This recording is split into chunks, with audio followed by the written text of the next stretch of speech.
Assalamualaikum warahmatullahi wabarakatuh. Perkenalkan, nama saya Firda Salsabila, NIM 19210166 dari kelas Fikih Muamalah E. Di sini saya akan menjawab soal UTS Fikih Muamalah. Nomor 1. A. Jelaskan rukun dan syarat dalam akad jual beli. Rukun jual beli yang pertama yaitu akid, yakni orang yang berakad. Terkadang masing-masing pihak terdiri dari salah satu orang. Terkadang juga terdiri dari beberapa orang. Kemudian yang kedua ada mauqut alaih, yaitu benda-benda yang diakadkan, objek akad, seperti benda yang dijual dalam akad jual beli. Kemudian yang ketiga ada maudu al-akad, adalah tujuan atau maksud mengadakan akad. Berbeda akad maka berbeda juga tujuan pokok akadnya. Kemudian sigot al-akad, yaitu ijab qabul. Ijab yaitu ungkapan yang pertama kali dilontarkan oleh salah satu dari pihak yang akan melakukan akad. Sedangkan qabul adalah pernyataan pihak kedua untuk menerimanya. Syarat-syarat akad. Yang pertama yaitu pihak yang berakad adalah tamyiz. Kemudian yang kedua, sigot akad. Adanya kesesuaian ijab dan qabul dan dilakukan dalam satu majelis. Kemudian yang ketiga ada objek akad. Dapat diserahkan, dapat ditentukan, dan dapat ditransaksikan. Kemudian yang keempat ada tujuan akad yang tidak bertentangan dengan syarat. Kemudian yang B, apa yang terjadi jika salah satu rukun dan syarat tidak terpenuhi? Sebutkan alasannya, yaitu hukumnya menjadi batil, yaitu apabila salah satu dari rukun akad tidak terpenuhi, maka akad tersebut menjadi batal atau tidak sah. Selanjutnya yang C, jelaskan macam-macam pembagian jual beli berdasarkan 1 ya. Disebutkannya harga dasar modal, yaitu ada bai al-murabahah, yaitu menjual suatu barang dengan melebihi harga pokok atau menjual barang dengan menaikkan harga barang dari harga aslinya sehingga penjual mendapatkan keuntungan sesuai dengan tujuan bisnis. Kemudian ada bai al-wadiyah, yaitu kebalikan dari jual beli murabahah, yaitu menjual barang dengan harga yang lebih murah dari harga pokoknya. Kemudian ada bai al-tauliyah, yaitu jual beli suatu barang sesuai dengan harga pokok tanpa ada kelebihan dan keuntungan sedikit pun. Kemudian barang pengganti, ada bai al-muqayyadah, yaitu jual beli suatu barang dengan barang tertentu atau yang sering disebut dengan istilah barter. Jenis jual beli ini tidak hanya terjadi pada zaman dahulu saja, namun juga masih menjadi salah satu pilihan masyarakat saat ini, walaupun itu jarang. Kemudian ada waktu penyerahan barang dan pembayaran atau harga, yaitu bai al-salam. Bai al-salam yaitu jual beli barang dengan cara ditangguhkan penyerahan barang yang telah dibayarkan secara tunai. Praktik jual beli jenis ini dapat digambarkan dengan seorang penjual yang hanya membawa contoh atau gambar suatu barang yang disertai penjelasan jenis, kualitas, dan harganya. Sedangkan barang yang dimaksudkan tidak dibawa pada saat transaksi terjadi. Nomor 2, yang A. Dalam akad jual beli ternyata penjual belum memiliki barang yang ditransaksikan. Nah, hukum jual beli ini diperbolehkan karena termasuk jual beli akad salam, yaitu barang dengan cara ditangguhkan penyerahan barang yang telah dibayar secara tunai. Praktik jual beli jenis ini dapat digambarkan dengan seorang penjual yang hanya membawa contoh gambar suatu barang yang disertai penjelasan jenis, tetapi barangnya itu tidak dibawa. Jenis jual beli ini termasuk jual beli yang dibolehkan dalam Islam selama dilakukan dengan sukarela dan tetap memperhatikan hak dan tanggung jawab masing-masing pihak. Dengan ketentuan ini, maka tidak ada pihak yang dirugikan setelah salah satu pihak atau pembeli menyerahkan sejumlah uang kepada pihak lain atau penjualnya. Kemudian yang B, dalam akad al-istisna, salah satu pihak meminta agar ditetapkan khiyar syarat. Nah, hal ini diperbolehkan. Jual beli barang dalam bentuk pemesanan pembuatan barang dengan kriteria dan persyaratan tertentu yang disepakati dengan pembayaran sesuai dengan kesepakatan. Kemudian yang C. Dalam transaksi falas internasional dibutuhkan minimum 2 hari kerja agar dana tersebut diterima transaksi spot. Nah, yaitu transaksi spot yaitu transaksi pembelian dan penjualan valuta asing atau untuk penyerahan pada saat itu atau penyelesaiannya paling lambat dalam jangka waktu 2 hari. Hukumnya adalah boleh karena dianggap tunai. Sedangkan waktu 2 hari dianggap sebagai proses penyelesaian yang tidak bisa dihindari dan merupakan transaksi internasional. Kemudian D. Jelaskan aplikasi akad murabahah dalam keuangan kontemporer. Menurut Muhammad Taqi Usmani dalam bukunya, pada dasarnya murabahah merupakan salah satu jenis jual beli dan bukanlah model pembiayaan sebagaimana dipraktekkan dalam perbankan syariah saat ini. Model pembiayaan yang ideal dalam Islam sebenarnya adalah mudharabah dan musyarakah. Secara sederhana, mudharabah merupakan bentuk kerjasama usaha antara dua pihak, yakni pemilik modal, sahibul mal, dan pengusaha mudharabah. Pemilik modal memberikan modal sepenuhnya kepada pengusaha untuk dikelola. Keuntungan usaha dibagi sesuai dengan kesepakatan yang ada di dalam kontrak dan kerugian ditanggung secara bersama. Berikutnya ada kaidah muamalah. Berikutnya nomor 3. Kaidah muamalah. Apa yang dimaksud dengan kaidah muamalah? Yaitu dalam konteks muamalah dikenal bahwa hukum asal segala sesuatu adalah boleh sampai datangnya dalil yang menunjuk keharamannya. Maka seorang tidak diperkenankan melarang sesuatu persyaratan yang disepakati pelaku akad muamalah kecuali jika memang ada dalil yang menunjukkan larangan terhadap persyaratan tersebut.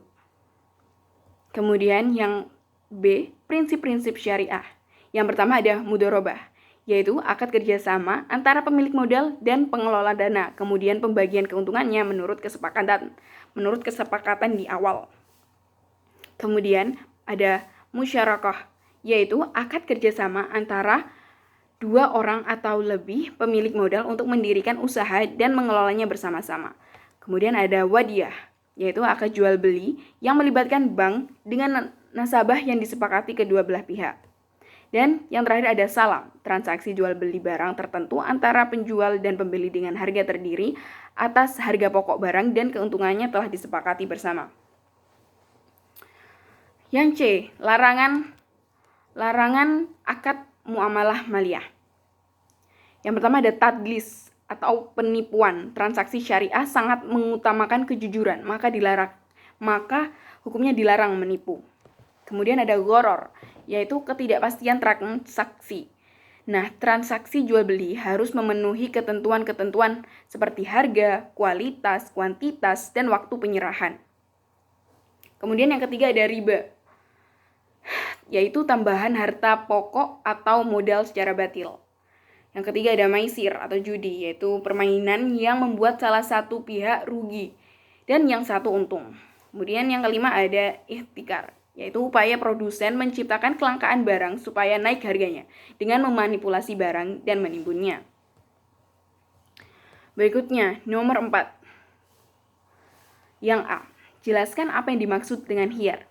Secara terminologi, khiyar berasal dari kata Arab yaitu khara, yahiru khairon, wa khiyaratan. Secara terminologi, kalangan fuqaha mendefinisikan sebagai usaha untuk memilih yang terbaik, akibatnya dari 2 pilihan baik. Dalam konteks ini berupa melanjutkan transaksi atau membatalkannya. Kemudian, khiyar ini sebagai upaya untuk menuntut yang terbaik dari 2 perkara, berupa meneruskan akad jual beli atau membatalkannya. Khiyar itu dimaksudkan untuk menjamin adanya kebebasan berpikir antara pembeli dan penjual atau salah seorang yang membutuhkan khiyar. B. Sebutkan dan jelaskan macam-macam khiyar. Macam-macam khiyar dibagi menjadi 4.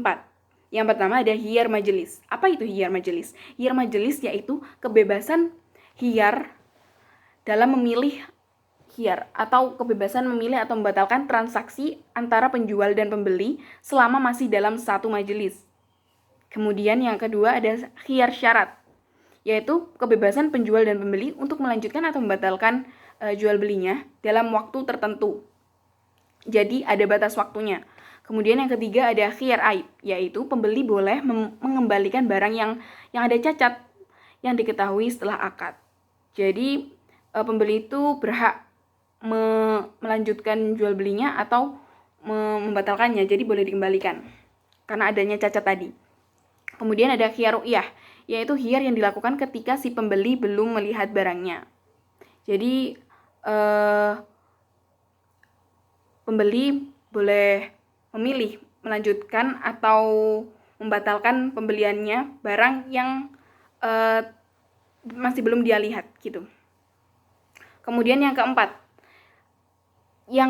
C, kapankah atau di saat apakah hak hiyar ini muncul?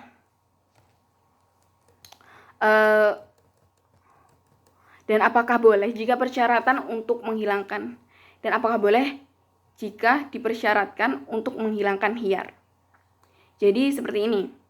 Hiyar ini kan adalah pilihan kan, hak memilih, membatalkan atau melanjutkan.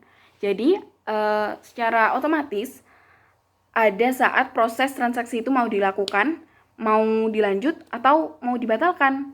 Nah, untuk penghapusan hak hiyar itu sendiri menurut saya nggak bisa karena sudah melekat dengan proses transaksi itu.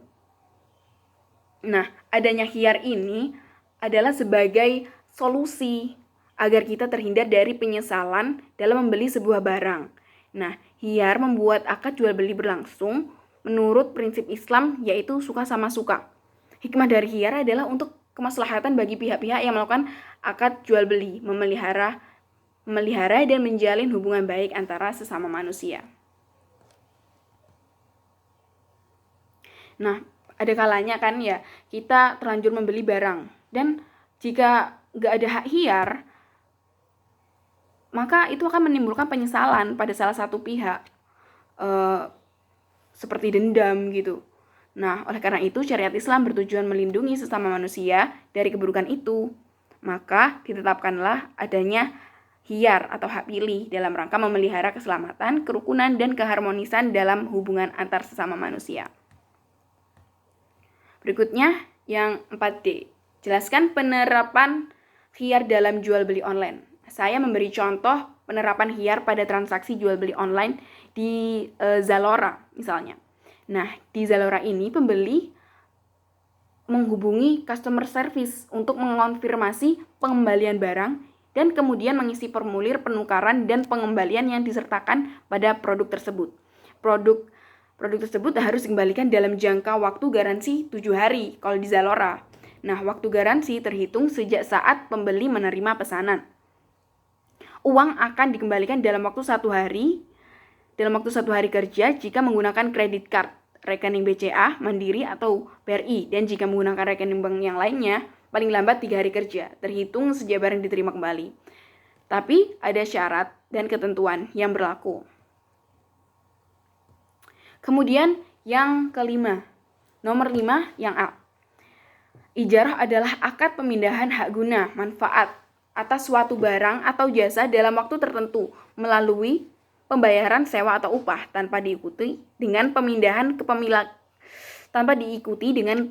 kepemilikan barang itu sendiri. Dengan demikian, akad ijarah tidak ada perubahan kepemilikan, tetapi hanya perpindahan hak guna saja dari yang menyewakan pada penyewa. Rukun dan syarat ijarah yaitu ada 1. Sighat ijarah yaitu apa? Sighat ijarah yaitu ijab dan qabul, berupa pernyataan dari kedua belah pihak yang berakad, baik secara verbal atau dalam bentuk lain. Kemudian ada pihak-pihak yang berakad terdiri atas pemberi sewa atau pemberi jasa dan penyewa atau pengguna jasa. Kemudian yang ketiga harus ada objek akad ijarah. Nah, objek akad ijarah yaitu A. Manfaat barang sewa atau B. Manfaat jasa atau upah. Kemudian yang B. Dalam perbankan syariah, salah satu transaksi ijarah dapat dilihat dari pinjaman multiguna. Contohnya, seseorang yang menjaminkan sepeda motor kepada bank untuk mendapatkan pinjaman. Nah, hak guna sepeda motor tersebut berpindah ke bank, namun tidak atas kepemilikannya. Nah, setelah nasabah melunaskan pinjamannya, maka hak guna sepeda motor tersebut kembali ke nasabah. Kemudian yang C, jelaskan penerapan akad ijarah muntahiyah bitamlik dengan memberikan contoh dan ilustrasinya. Nah, akad ijarah muntahiyah bitamlik ini dikenal juga dengan ijarah wa iktina, di mana rumah yang disewa Contohnya ya, seperti rumah yang disewa telah disepakati di awal akan dibeli pada akhir masa sewa. Pembayaran yang dilakukan setiap bulan adalah biaya sewa rumah tersebut yang ditambah dengan harga rumah yang telah dibagi jangka waktu sewa yang disepakati. Harga rumah tersebut diperoleh dari harga beli rumah dari bank kepada si penjual rumah, dikurangi uang muka yang telah dibayar oleh pemberi rumah. Setelah jangka waktu sewa yang disepakati selesai, bank harus melakukan transfer kepemilikan rumah kepada pembeli. Contoh lainnya bisa juga tentang pembiayaan yang digunakan untuk pembelian kendaraan bermotor pada leasing syariah dan bank syariah. Berikutnya yaitu yang D, bagaimana jika seorang penyewa telah